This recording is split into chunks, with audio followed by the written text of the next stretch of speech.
As a result, we've been experiencing in the last few years more frequent and much more intense fires that have become more and more difficult to manage. 2021 saw wildfires grab headlines in Canada and around the world as seemingly every day a new blaze started somewhere. In Canada alone, well over 6,000 fires involving over 4 million hectares lit up the night skies and brought haze to the daytime clouds from coast to coast. Andrew Bass, crew lead of a forest fire ranger team and founder of the Canadian Wildfire Network, joined me to talk about the past, present, and future of wildfire fighting in Canada.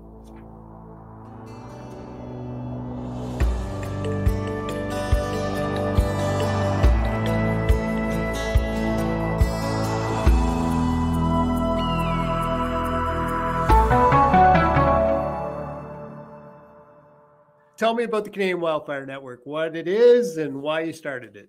So basically, I started the Canadian Wildfire Network because I saw that there was a distinct lack in online representation for Canadian wildland firefighters.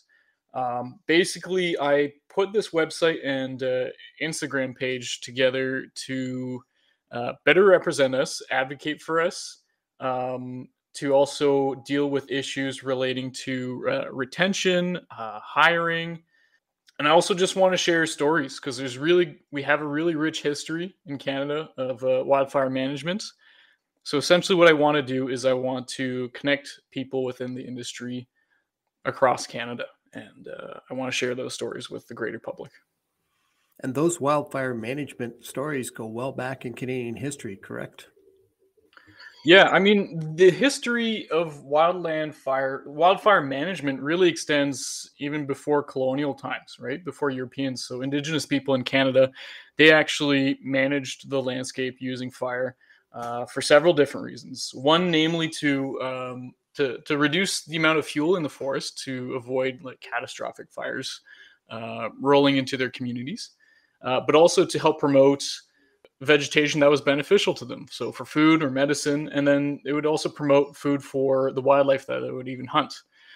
And so in comes like the colonial period of our history, and we've actually managed fire in a completely different way, mostly through direct suppression. That's really impacted how we see fire now, currently, and how we manage it. With this history of suppression, we've actually ended up having a increase of fuel loading, which is just a term we use to describe just an increase of dead, dry wood mass that can blow up at any given time. And, with the advent of climate change, that's made things a lot more difficult for us too, right? So we have the combination of these fuel buildups due to a history of suppression and climate change making many of our environments in the north here much drier and much hotter.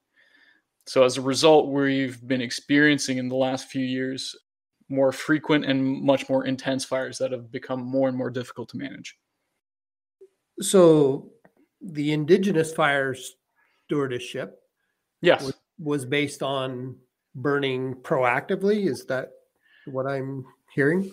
That's absolutely it. Yeah. So it's much more of a proactive, holistic approach to fire management. There's been big changes actually very recently.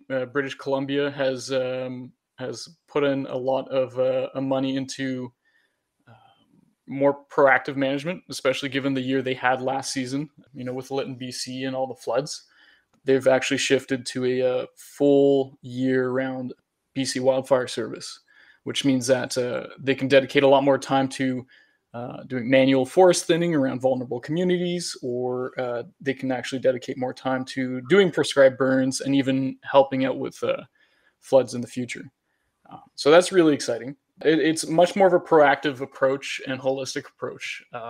When people burn on the landscape purposefully, it'll actually bring more life to certain ecosystems. So for example, here in the Boreal Forest, where we live in a pyrogenic ecosystem, pyro meaning pyrogenic, meaning or genesis meaning like to give birth from or to come from. We have a forest that relies on fire for rejuvenation, and in areas where we've seen large fires come through, it's been noted that moose populations, for example, will skyrocket because of the increase of berries that come out, and as a result, we'll find more wolf populations, higher density of wolf populations, because there's of course more moose. Fire can really, on the surface, it can definitely be a jarring thing for many people to see, especially when it makes the news. But in a lot of circumstances, it's very much a rejuvenating process for the forest. So it's not just climate change, but our management practices that may be contributing to our problems. Yeah, it's definitely a combination of the two. I like to say that, well, you often see in the wildfire world, we often see the fire triangle, right? You need fuel, oxygen, and then a spark to create wildfire. But really, it should be a fire square, with the fourth corner being policy, because that seriously affects how we manage fires and how we respond to them. For example, so what's the problems with our current policies then? It's up until fairly recently, the policy has been focused on suppression only, right? And the more we suppress fires, the more fuel buildup we have, because forests just get denser and denser and denser. And it's a really difficult thing for agencies to balance, because our number one priority is human safety, right? So when we have businesses or communities within these ecosystems, we need to put those out immediately, right? Because we don't want to risk the lives of anyone or anyone's businesses. Yeah. So we have to approach it in a very careful way, right? So for example, in Ontario, often what we do is we'll assess the fire and its risk. And for example, in the far north, if it's not burning anywhere near a community, we'll just let it run its course, because that's just the natural cycle of things. But for example, if it was anywhere close to some sort of mining operation, forestry operation, or any community, it'll be out as soon as we can get it out. Okay, so the suppression is very much reactive then. Absolutely, yes.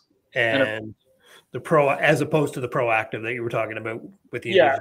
So a proactive approach, there's a couple ways that can be done. It's through forest thinning. So for example, if we have a community in the far north, for example, you can thin out the forest. You can hire people with chainsaws or forest fire rangers to just go in and create fuel breaks, essentially. So you can just clear out a whole section of bush, like a strip, that'll prevent the fire from progressing any further. Or you can just thin out the forest itself and just take out a couple stems and disrupt the fuel, right, to slow it down. Aside from that, for proactive mitigation, we have prescribed burning, like we mentioned. And those are the two main ones, really. Right. Yeah. And what has changed from the people that actually have to go out there and fight these fires? What's changed over the last decade or so, or even while you've been involved? Well, the biggest challenges we have right now is retention in fire programs. So it's hard to put the blame anywhere, really. But with the higher frequency and the higher intensity of fires, people are getting burnt out a little quicker. It's a great job for university students too. So we'll get students who come in and they'll spend maybe about 4 years in the program, and then they'll leave once they graduate. And because of that, we lose quite a bit of experience and a bit of seniority. And it becomes more and more challenging to address fires in a really effective way when we keep losing all that experience. Like in the 80s, for example, this was a career job. But now it's a little bit more difficult to hold on to people, right, for a number of reasons. And I mean, like you said, one of those reasons is probably just the frequency of how hard and how often they're being called out to fight fires. Correct? Yeah. And you're away from your family for long periods of time. Your girlfriend or your husband, your spouse, like they don't want you to be away for all that long, right? So, right. And the season has become longer as well, right? Yes. You know. Yeah. So our season has extended significantly over the years. So sometimes it's harder to catch a break, and by the end of it, you want to take a whole month off to recover. Right. So yeah, because I was noticing earlier this year when I was kind of starting to look at this topic of how late in the season there were fires and still burning in BC. Yeah. And I was quite surprised. I don't know. We have this mentality as the civilian away from it that, it's July and August, and then that's kind of it. It's kind of like a summer thing. And then you realize, well, no, that's not how it really works. Oh, yeah. I've known of fires being called out on Christmas Day. I've known of fires being called out on Halloween even. Yeah. Oh, yeah. On Christmas Day. Yeah. It all depends on how, how deep these fires burn. So a big factor is the soil layers and the organic soil that's within the area. Because fires will just smolder underground, and they'll even hold over sometimes throughout the winter and pop back up in the spring. We've seen that in Alberta quite a bit, actually, in the muskegs. How does that work? How does that happen? If it's organic matter, it'll burn, and if there's enough oxygen mixed into that layer of fuel, it'll just smolder and smolder and smolder. So in the muskegs, there can be sometimes a lot of oxygen mixed into that, and it'll just smolder underground under the snow, and it'll pop right back up. So oftentimes what'll happen is we'll actually get lightning fires. We'll find a lightning tree, and then we'll put out the fire. And then we go back, and when we need to do our report, we actually we have access to these lightning maps, and we find the exact strike on our map based off of satellite data. And you can actually estimate very precisely when that lightning hit that tree. And I've been on fires where it hit the tree and it held over for about 20 days underground in the root systems. And it popped up. And we only respond when we notice there's fires, right? So when a smoke column gets called in, or when one of the satellites ping us, for example. So that's amazing. It's pretty cool. This is one of these things that I would assume that most average people don't know. It's the average person doesn't realize that there's a lightning strike, and then 3 weeks later you're going out to fight a fire because it's been hiding on you under the ground. Yeah, they always wait for the perfect conditions. Is it common, or is that unusual, or does it happen frequently enough to I'd say, I don't have the numbers and the data. No, but just in general, just anecdotally. I don't need numbers. I mean, you have stories to tell. Tell the stories. So lightning strikes, they can make up at least 80% of the fires we respond to. Is that right? Yeah. So it's a really significant amount.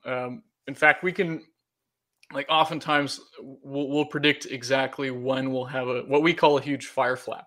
So we'll see on the satellite or radar data, where thunderstorm will roll through, and we'll estimate based on the different indices and the humidity and the dryness of the soil, roughly when we'll start seeing some fires pop up in that area. We'll even take bets on when that'll happen, actually.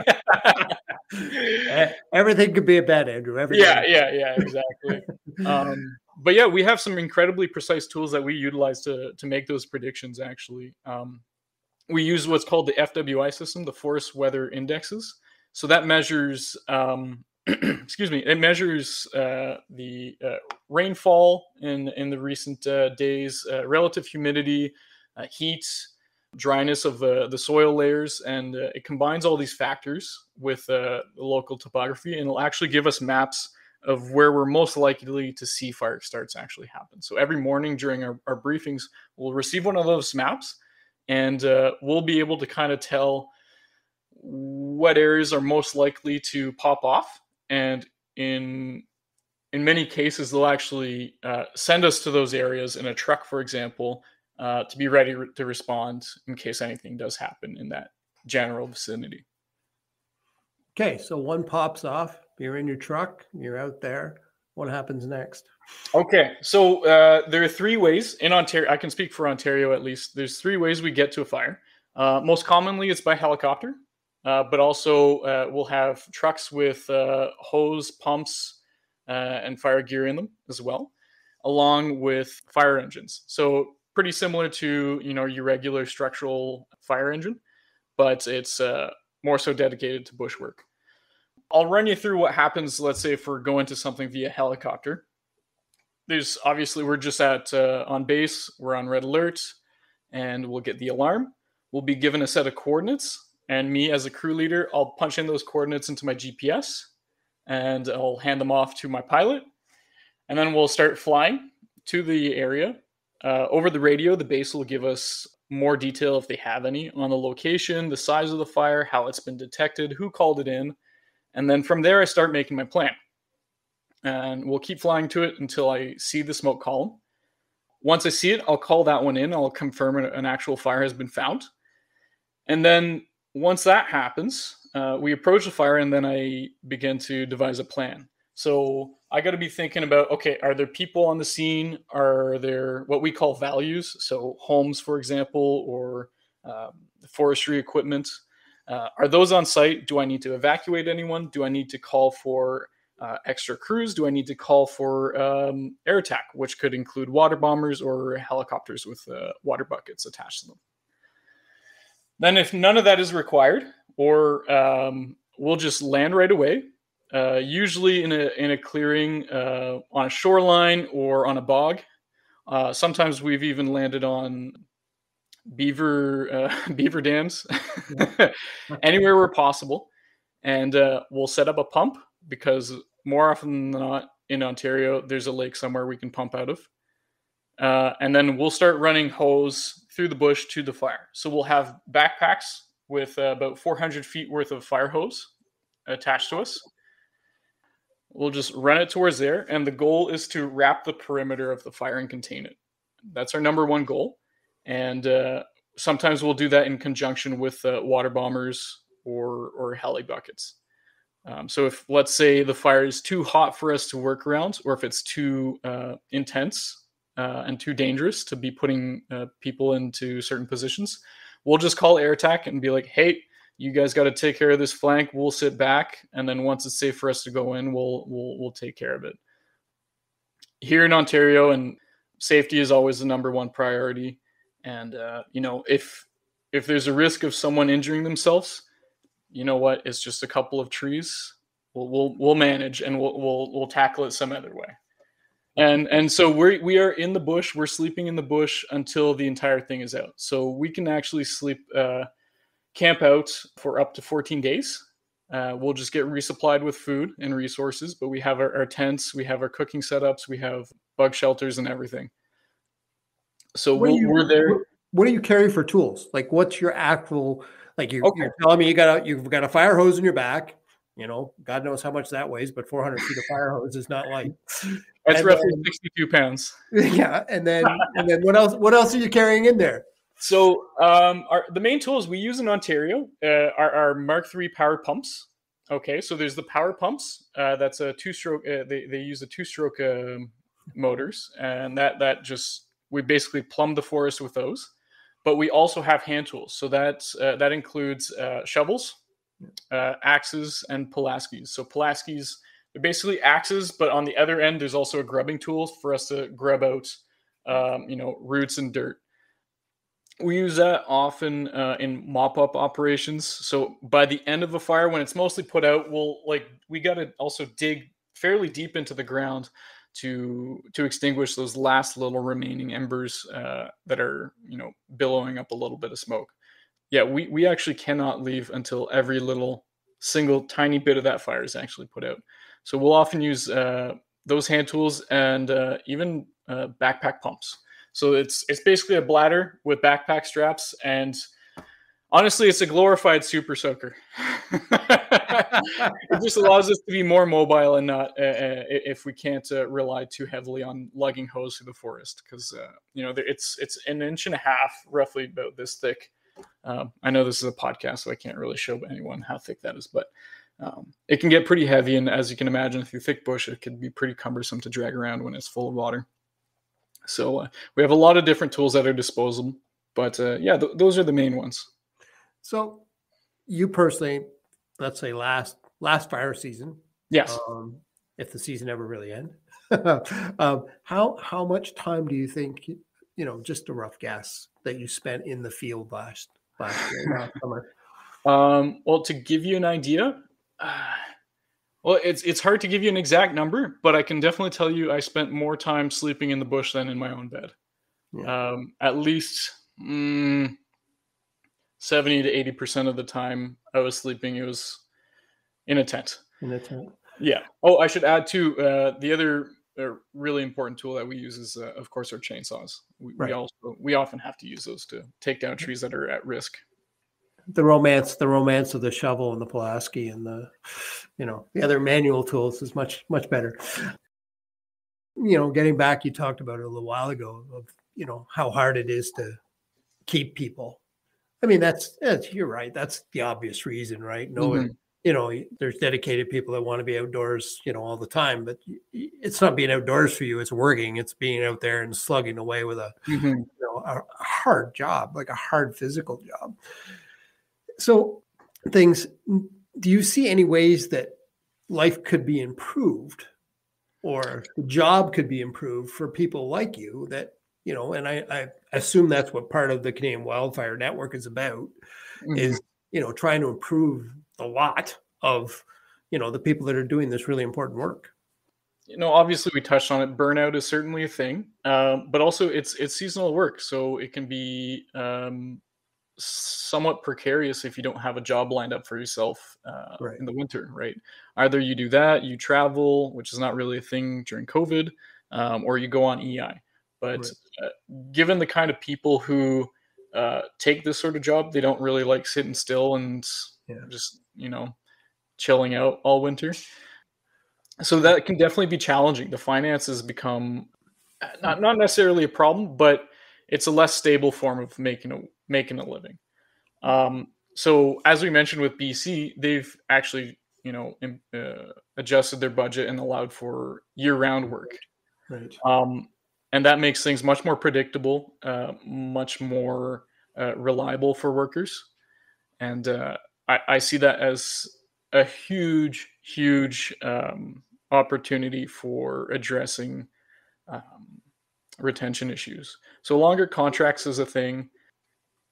Yeah, that's the big one, right? I mean, that's the big one because it's stability, right? And where, no matter what walk of life you're in, you want that stability for you and the important people to you. Yeah, it doesn't happen. It doesn't make the news often. It only really makes the news, especially in Ontario, when some community is at risk. I think people don't necessarily realize how often fires happen in Ontario. I think just last year we broke. We had over 1,000 fire starts. Which, it was incredible last year. It was crazy. We doubled our 5 or 10 year average. Yeah, well, I took I do a driving trip every year, and last year, usually it's early in the year, and last year it was in July, and I usually drive out west and then drive home again to take some pictures. And I was confronted with smoke all the way from the time I left Ottawa to the time I got to the Bugaboo Mountains in BC. It was smoke was part of what I was seeing, and it was we really had our hands full, like, throughout the entire country. We oftentimes what'll happen if, let's say, Ontario's a little wet and BC's taking off, they'll ask for us to come over and help them out. But no one was able to actually go from province to province, and we actually had Mexican fire crews, South African fire crews, and Australian fire crews. What have we learned about fires in the last few years? We're constantly learning. I'm always learning, and there are so many dedicated researchers and scientists involved in this world, and we're constantly looking at this issue from different angles, from social angles, from political angles, from purely ecological perspectives.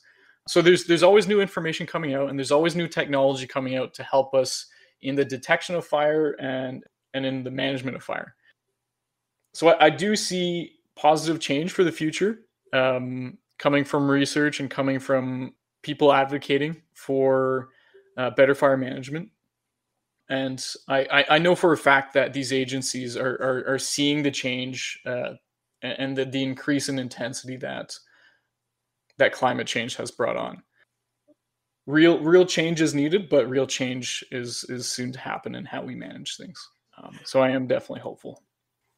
What are the things that, looking down the road, even a few years, what kind of adaptations are we going to have to make for wildfire fighting? That's a really, really good question. So in the world of wildfire sciences, we talk about this negative feedback loop.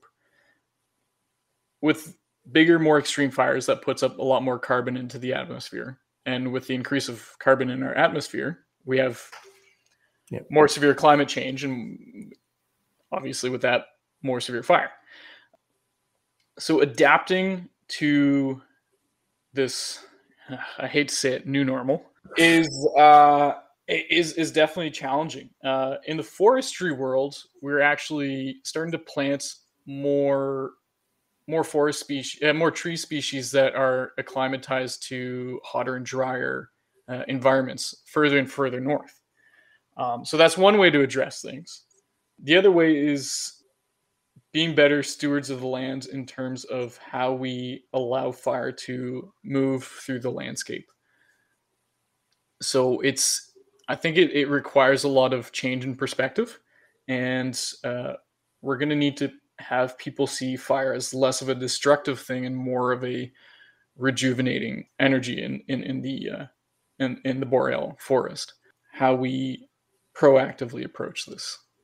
I think that's a great answer. Yeah. No, I do. I mean, it's with all this climate adaptation, I think it's basically going to come down to being proactive about many things on many fronts.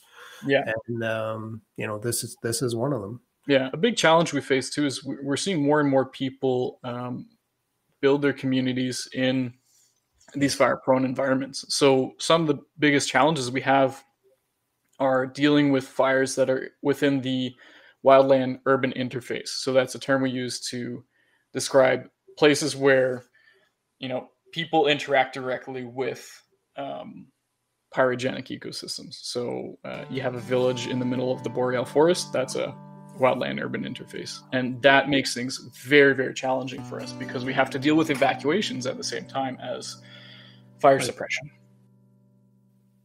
Andrew Bass is an ecosystem management technician, the crew lead of a forest fire ranger team, and the founder of the Canadian Wildfire Network. You can find the Canadian Wildfire Network at thecanadianwildfirenetwork.com. And that's it for episode 4.